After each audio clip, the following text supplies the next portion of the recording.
Okay. Could you tell us about yourself and your occupation?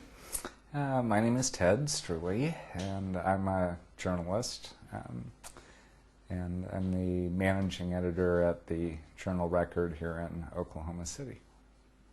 What were your expectations from the trip to Turkey? Um, I expected much more of a much less developed country than what I saw. So I was especially surprised by how European, especially Western Turkey, felt. How about the people, and then the character or behavior of people? Do you have any expectations at all, or does the actual behavior challenge your previous opinions? I don't think that I really had any expectations ahead of time. So I guess I tend to think people are people, and that's pretty much what they turned out to be. Okay. And have you ever hesitated for a trip at all? I didn't at all. I wasn't concerned in any way. Did you receive any warnings or comments from your friends about going for this trip? Several. And I never gave it a second thought. I wasn't the least bit concerned. So after the trip, what did they say? I mean, or did they have any comments? I mean, once you showed them pictures, what are the comments about that? There was a lot more interest when we got back than I expected. We took a lot of pictures and talked to a lot of people, and it seemed to me most of the people we talked to were genuinely interested in what we'd seen and what we'd learned. I think most of my friends, like us, knew very little about Turkey before we went, so they were curious. And what struck you the most in Turkey? The history. I guess I never realized how much, especially biblical history, there was in Turkey, and I was very surprised to find that. I was surprised by how modern much of the country was, and I was surprised by how pretty some of the coastal regions were, which I didn't expect. Did the trip reinforce your hopes about world peace in the future? Well, I think it did, because it's the immersion sort of in the culture even for a week or so, at least for me, is a reminder that I think the vast majority of people in the world really want the same things, and there's a fraction that attracts a lot of attention, but that the rest of us really all want the same things. It rose in ideas to you about new activities and projects of interfaith dialogue?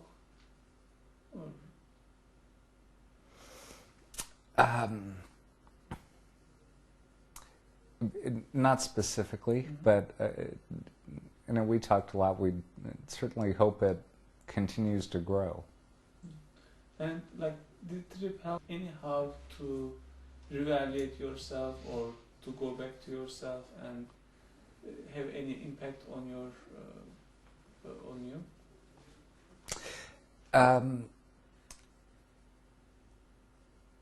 I think maybe in two ways. One, that there was a time for me many years ago in college when I spent a lot of time studying other religions, and but that was a long time ago, and I've kind of gotten away from that. So it sort of revitalized or helped me remember some of what other faiths are all about, and how similar most of them really are. And I think, too, it was valuable for me and got me thinking about how different cultures and lifestyles are, and that they're not better or worse, just different. And I believe you visited some schools inspired by Mr. Gülen. What are the impressions of them on you? What do you think about them? Well, I was impressed with the academic goals and successes. They seemed familiar to me. They were similar to some of the schools I went to, only with an emphasis on sciences rather than arts and literature. But certainly got the impression that it was dedicated group and getting a lot done. Mm-hmm. And,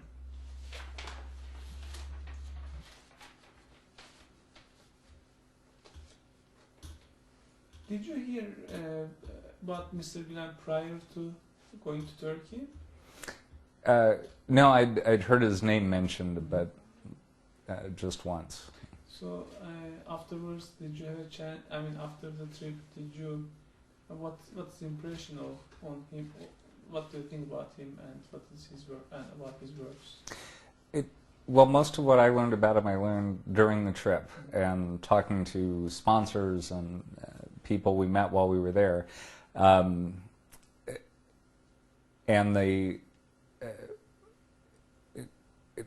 couple of things that impressed me were that anytime one person can start anything as large as this is very impressive. Both, I mean, the schools and the philosophy behind what he's doing, and it struck me that he must be a man with a lot of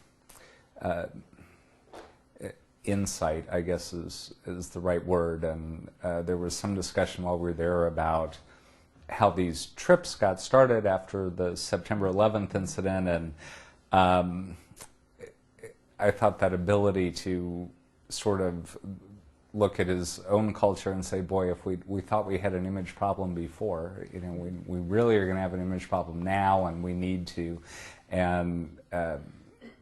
get better acquainted. And what a great idea, what a great way to do it. I think the philosophy behind all these activities you mentioned a little earlier, you said the education and then mass media and other things. Well, my understanding and impression has been to facilitate dialogue and understanding between faiths and cultures. And what did the Islam mean to you prior to going to Turkey? What did you know anything about Islam prior to going to Turkey? A little. And I guess I knew some of the basics, but studied in school, and I'd never been in a mosque. I'd never seen it practiced in person, or been in a culture that was primarily Muslim. So I had a little idea, but it was different to be in the middle of it.